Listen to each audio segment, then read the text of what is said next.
This is part 7 of 7, diving into having a 4K display on a phone. If you'd like to see the full episode, it's available right here, right now. Failing that, let's jump into it. Let's quickly recap some of the important points before getting to the point. All of this video has assumed that you're holding your phone at a distance that is comfortable to read at. Otherwise, what's the point of even discussing this? I haven't covered AR/VR because I doubt that anyone actually contests that benefit, and this video is already really long. Resolution, display size, display density, the distance to the display are all closely linked for the purpose of this conversation, and I've made an explicit effort to be upfront about those throughout the entire video. Some of the benefits of having a 4K display on a phone: text clarity, particularly at smaller sizes.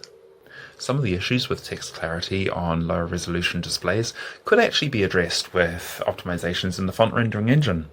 But we need to remember that those optimizations will come at the expense of some characteristics that affect readability. For example, consistent character spacing and consistent character line width. A higher resolution does not make those sacrifices. Color balance on sharp edges like fonts.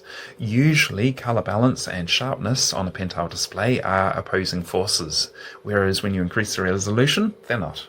Scaling highly detailed raster images, like remote desktops, works a lot better on a higher resolution display.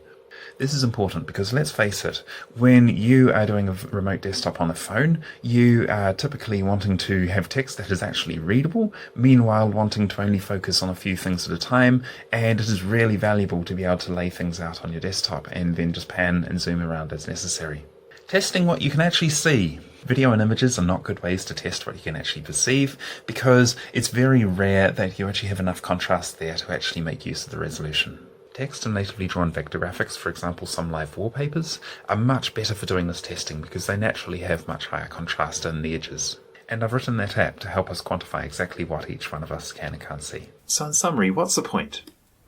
I'm not trying to tell you that you need a 4K display on your phone. I'm not trying to tell you that your phone is rubbish. And I'm not trying to tell you that your priorities are wrong.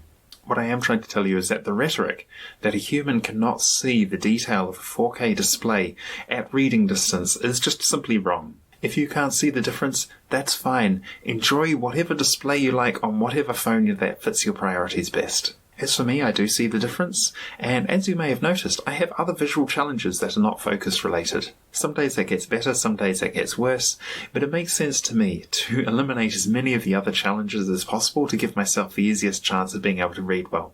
And Claratext is a tool to help me do that. Recently there has been a rhetoric in many subjects that resolution doesn't matter. Resolution isn't everything, but it sure is a contributing factor. If you're a reviewer and you don't understand why someone would want this, that's cool. Just present it as your opinion that it doesn't match what you want. But please don't present it as this universally unusable thing. It has been so disheartening to see the number of options shrink and get confined to just a few niche devices that are really expensive, because groupthink has effectively told manufacturers not to bother. Give the app a go and see if you can see it. If you can't, enjoy the lower-end devices. If you can, I hope you'll revisit your opinion. It's been really interesting to see the different implementations from one brand to another, and why we see different artifacts depending on which solution is implemented.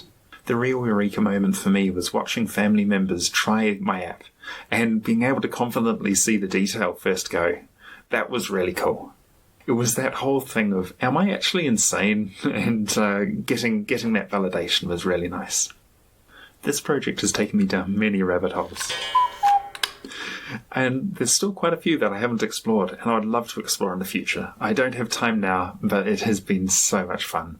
I'm expecting there's going to be a fair few questions on this, so I'm going to provide updates on my blog, and if there's enough questions, I might end up doing a follow-up video, and if there's enough interest in a follow-up video for the data, then I'll do that as well. But again, the blog is a one-stop shop where you'll be able to find everything that is there. So in the meantime, let me know in the comments what you would like to know, what you'd like to see, and I'll do my best to follow up. So anyway, I'm Random K Sandom, and this has most definitely been a project that fascinated me. Part 7 of 7, you have reached the end, my friend. I hope you've liked and subscribed already. If you like this format, please let me know. It is an experiment, and whether I continue it or not will really depend on what sort of feedback I get. Regardless of whether I continue or not, you may want to check out my main channel, and I might have something here for you to check out.